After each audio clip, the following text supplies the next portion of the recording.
So here we have the Honda Jazz Automatic on a 16 plate. I'm going to start off by showing you around the outside of the car, and then we'll hop in and run through some controls on the inside. But from the outside you can see it's a 5-door car with alloy wheels. Let's start off inside the boot and then work our way around the rest of the car from there.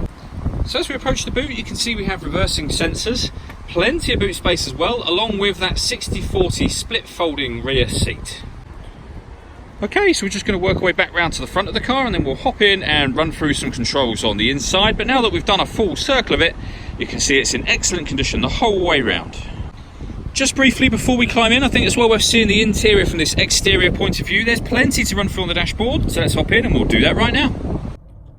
Okay, now that we're inside the car, we're going to start with the dials. On the left-hand side, we have the rev counter, we have the speedometer in the middle, and then on the right-hand side, we have the total miles for this car, which is 16,236.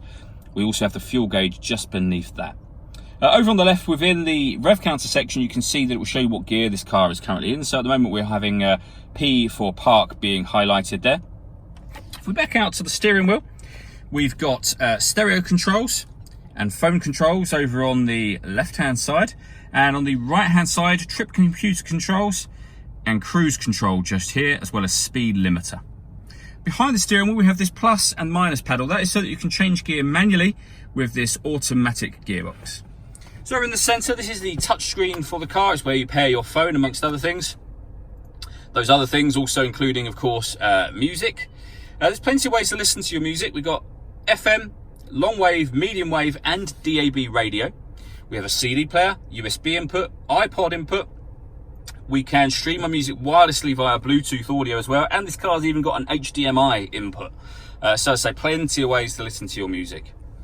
Below that, we have the air conditioning for the car. So you can adjust the fan speed, temperature, direction of the air. When you're happy with all of those settings, that button will turn the air conditioning on, so it's on now, or back off again. You can either have fresh air coming in from outside the car or recirculate the air that's in the car. When it's recirculating, that's a great way of heating it up or cooling it down quickly depending on the temperature that you set.